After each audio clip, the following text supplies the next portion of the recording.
Hai teman-teman, pada video kali ini kita akan membahas tentang PAGT pada kasus alergi. Nah, berikut topik-topik yang akan kita bahas pada kali ini. Yang pertama itu ada gambaran umum. Nah, teman-teman bisa ketahui alergi itu terjadi ketika sistem kekebalan tubuh yang bereaksi terhadap komponen dalam makanan dan biasa sering terhadap protein. Nah, antibodi yang di dalam tubuh ini yang dirancang untuk melindungi kita dari penyakit bereaksi yang berlebihan. Lalu untuk faktor-faktor yang mempengaruhinya yaitu ada faktor genetik, faktor imunitas, dan juga faktor padanan alergi. Nah, kita juga bisa ketahui dari jenis makanan yang kita konsumsi, yang dimana kesukaan anak pada makanan yang menyebabkan alergi. Tidak jarang gejala alergi akan hilang jika bisa menghindari makanan tersebut. Untuk patofisiologinya ini, penyebab alergi yaitu karena adanya induksi IgE yang tinggi yang spesifik terhadap alergi tertentu yang berikatan dengan mediator alergi yaitu sel mast.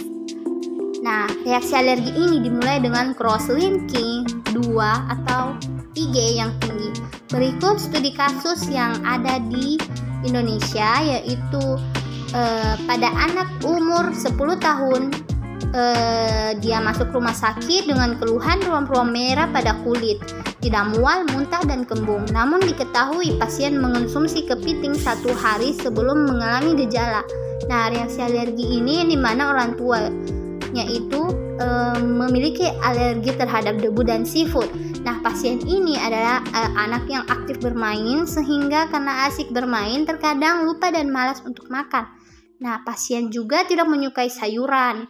Nah, untuk asesmennya sendiri itu bisa kita lihat untuk penyakit sekarangnya alergi, dan untuk dietary historinya itu di mana pasien itu memiliki kebiasaan makan 2 kali makan dan 2 kali selingan. Pasien hanya mengonsumsi sumber karbohidrat yaitu nasi sebanyak 2 centong plastik, dan pasien hanya mengonsumsi sumber protein hewani yang disukai seperti ayam goreng, dan juga tidak mengonsumsi sayuran. Pasien juga menyukai semua jenis buah, dan juga pasien memiliki alergi dan memiliki kebiasaan lupa makan dan malas makan karena pasien ini anak yang aktif bermain. Dan untuk antropometri dari pasien ini yaitu untuk berat badan pasien yaitu 24 kg, tinggi badan 137 cm, untuk berat badan idealnya 33, sehingga pasien harus menaikkan berat badan sebesar 9 kg untuk mencapai berat badan ideal.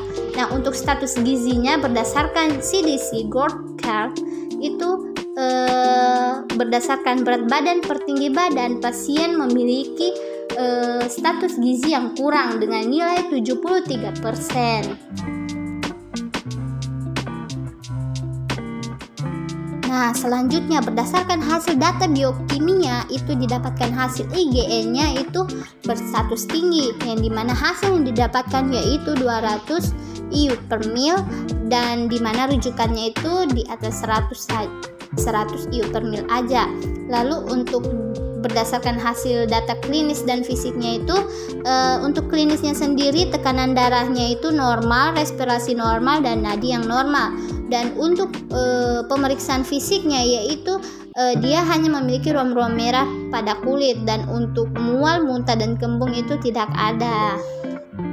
Sehingga hasil data diagnosis gizinya itu pasien itu memiliki masalah itu ketidakseimbangan zat gizi, yang dimana berkaitan dengan kebiasaan makan pasien yang tidak seimbang, yang ditandai dengan asupan makanan pasien ini untuk energinya itu defisit ringan, proteinnya lebih, lemaknya baik, dan juga karbohidratnya juga mengalami defisit berat, dan juga pasien ini mengalami berat badan yang kurang atau underweight, yang dimana berkaitan dengan gangguan pola makan dan kebiasaan aktivitas fisik, yang ditandai dengan status gizi pada pasien yang kurang dengan nilai berat badan per tinggi badan sebesar 80%. Nah, selanjutnya nih untuk intervensi dari pasien yang mengalami alergi yaitu pertama kita harus memperbaiki asupan zat gizi yang seimbang, membantu meningkatkan pengetahuan terkait makanan dan gizi yang seimbang, dan memperbaiki berat badan pasien sehingga mencapai berat badan yang normal secara bertahap.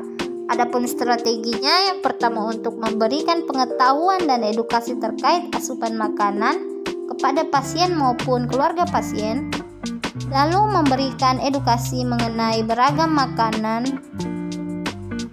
Nah, untuk diet yang diberikan yaitu diet energi tinggi, protein tinggi, bentuk makanan biasa, untuk frekuensinya 3 kali makanan utama dan 2 kali makanan selingan, dan bentuk rute oral. Nah, tujuannya yaitu untuk memenuhi kebutuhan energi dan protein yang meningkat untuk mencegah dan mengurangi kerusakan jaringan tubuh, dan untuk meningkatkan berat badan sehingga mencapai status gizi yang normal dan menghilangkan ruam-ruam di kulit pasien. Dan adapun syaratnya yaitu energi tinggi yaitu 40-45 kilokalori, dan untuk proteinnya yaitu 2-2,5 kilogram, dan untuk lemak yang cukup yaitu 10-25% dari kebutuhan energi total, dan untuk karbohidrat cukup yaitu sisa dari total energi, dan vitamin dapat diberikan seperti vitamin A, vitamin C, vitamin D, asam folat, dan vitamin B12, serta mineral seperti kalsium, zat besi, magnesium, dan seng, untuk menghindari mengonsumsi makanan seafood dan menimbulkan alergi.